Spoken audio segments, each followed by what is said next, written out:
Olá! Hoje a gente vai mergulhar a fundo num dos capítulos mais transformadores da Bíblia, Romanos 6. Ele toca num ponto que, com certeza, muita gente já se perguntou. Se a graça de Deus é infinita, isso significa que existe uma liberdade para pecar? Vamos descobrir juntos por que a resposta para isso é um não bem grande. Para a gente entender bem o capítulo 6, precisamos dar um passinho para trás lá no finalzinho do capítulo 5. Ali, o apóstolo Paulo faz uma declaração, assim, radical, onde o pecado foi gigante, a graça foi ainda maior. Só que essa verdade, que é maravilhosa, se for mal interpretada, pode levar a uma conclusão bem perigosa.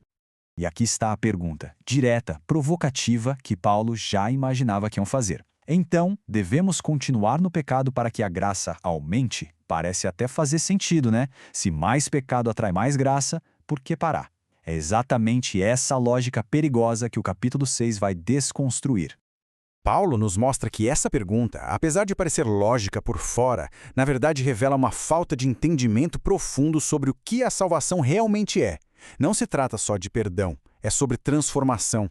A resposta dele não é só negar, é redefinir quem nós somos. A resposta de Paulo não é um simples não. Ele vai introduzir um conceito fundamental que simplesmente destrói esse argumento: a nova identidade de quem crê em Cristo. A rejeição é imediata, é forte. De maneira nenhuma, ou como em outras traduções, jamais. Para Paulo, a ideia de continuar no pecado é totalmente incompatível com a nova identidade cristã. A questão não é a gente pode, mas sim como a gente conseguiria. Isso nos leva a entender o que, afinal, significa morrer para o pecado. Olha, é fundamental entender isso aqui. Mortos para o pecado não quer dizer perfeição ou que a luta acabou, de jeito nenhum. Significa que a nossa relação de base com o pecado mudou. Pensa assim, houve uma troca de chefia. O pecado não tem mais autoridade legal sobre nós. Certo. Então, como é que essa morte para o pecado acontece na prática? Paulo usa uma das analogias mais poderosas de toda a Bíblia para explicar essa nova realidade espiritual: o batismo. O batismo é um símbolo de uma união total com a jornada de Cristo. Primeiro, a gente se identifica com a morte dele, rompendo com a vida antiga. Depois, o sepultamento, que confirma essa morte, é como enterrar o nosso eu antigo. E aí, finalmente, assim como Cristo ressuscitou, nós somos levantados para uma vida completamente nova. Paulo dá um nome para a nossa antiga identidade. Aquela dominada pelo pecado que veio desde Adão, ele chama de velho homem. E a grande notícia é que esse velho eu não foi só reformado ou melhorado. Ele foi judicialmente crucificado com Cristo. Deus mesmo o colocou na cruz.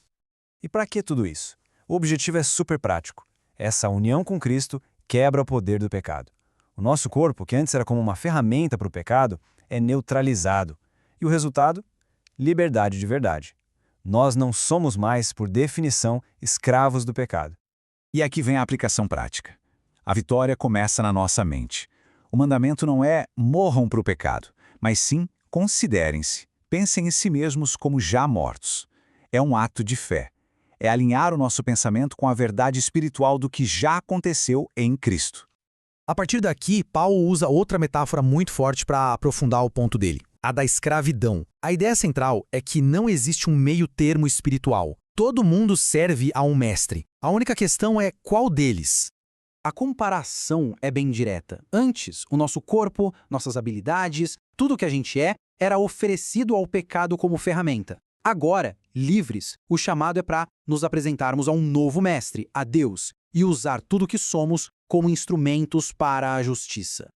E todo mestre oferece um resultado, um pagamento. O serviço ao pecado produzia frutos que hoje, quando a gente olha para trás, geram vergonha, e o destino final disso é a morte. Em total contraste, o serviço a Deus produz um fruto agora, no presente, que é a santificação, e um destino final glorioso, a vida eterna.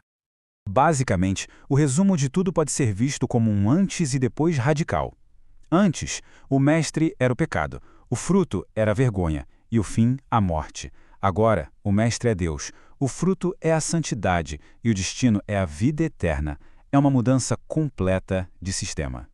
Paulo então se encaminha para a conclusão do argumento dele com um dos contrastes mais famosos e poderosos de toda a Bíblia. O ponto-chave é este: o pecado paga um salário. É algo merecido, que se ganha pelo serviço. e o pagamento é a morte. Do outro lado, a vida eterna não é um salário, é um presente, um dom gratuito. Não é algo que a gente merece, mas que a gente recebe pela fé. E aqui a gente chega na síntese perfeita do capítulo inteiro, uma das frases mais conhecidas das Escrituras. Ela resume todo o argumento. A graça não nos liberta para pecar, ela nos liberta do poder do pecado. Ela nos tira de um sistema onde o pagamento justo é a morte, para um sistema onde o presente que a gente não merece é a vida. A pergunta então que fica ecoando para nós hoje é: a qual desses mestres a nossa vida está servindo?